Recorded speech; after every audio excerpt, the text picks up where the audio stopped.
पितृदोष के बारे में एक लगता क्वेश्चन था।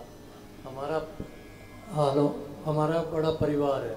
जैसे मैं ये जानना चाह रहा हूँ कि कोई भी हमारे परिवार में अभी जिनका स्वर्गवास हुआ है तो उनको नेक्स्ट श्राद्ध पक्ष आएंगे, उसमें मिलाने से पहले गया श्राद्ध करवा सकते हैं या उसके बाद किया जाता है?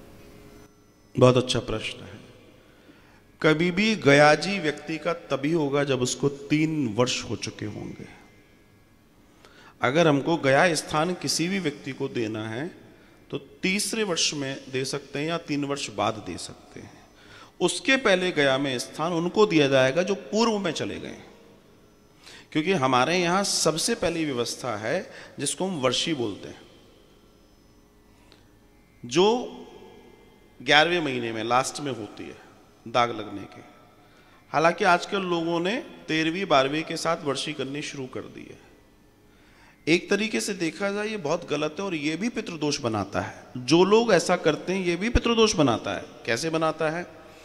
रीजन ये है कि ये तब की व्यवस्था थी वर्षी आपातकालीन करना, जब आपके यहां बिटिया की शादी पक्की हो गई हो या विवाह आदि इत्यादि पक्का हो चुका हो, तब स्थिति गड़बड़ हो, उस कंडीशन में वर्षी 13वीं या 12वीं के साथ करने का नियम था।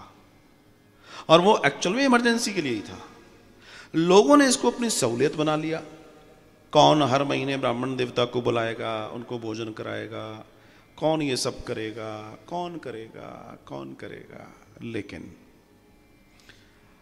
देवताओं का 1 दिन, मनुष्यों के 30 दिन,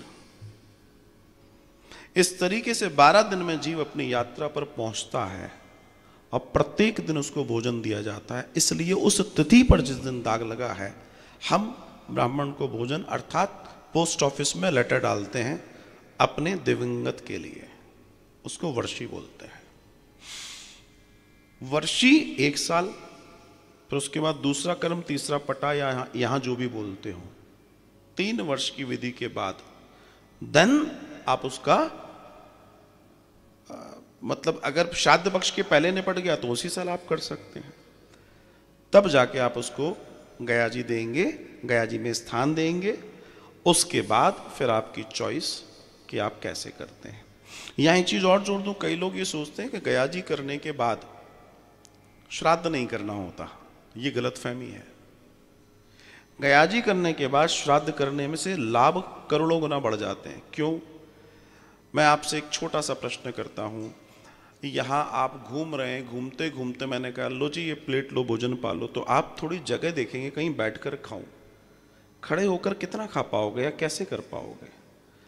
ऐसी कंडीशन में जब सोल, जब आत्मा अपनी यात्रा में जा रही है, या वो हौच पौच में है, या फिर वो परेशान है, आप उसको जो भी देंगे वो क्या उसका परिणाम होगा ये भगवान जाने। मैं आपको इसलिए बता रहा हूं, ये पूरा गरुड़ पुराण पढ़ेंगे तो पढ़िएगा, उसमें सब लिखा है। वहां जाने के बाद जब वो पितृलोक में जाकर सफेद कपड़ों में, सफेद सिंहासन, सफेद वस्त्रों में, सफेद आभूषण के साथ बैठ के आनंद से बैठेंगे और तब जब आप उनको प्रसाद देंगे तो उनका आशीर्वाद आपको बहुत आनंद से प्राप्त होता है, क्योंकि वो सुखासन में है, सुख अवस्था में है। कोई भी व्यक्ति जब सुख में होता है, जैसे मान लीजिए घर में किसी का मूड गड़बड़ है और आपसे कुछ मांगना है, तो उस समय आप नहीं मांगोगे। कब मांगोगे? जब उसका मूड सही होगा। माताएं इस बात को ज्यादा अच्छी समझती हैं। हाँ, तो यही होता है। इसलिए वो 3 साल के बाद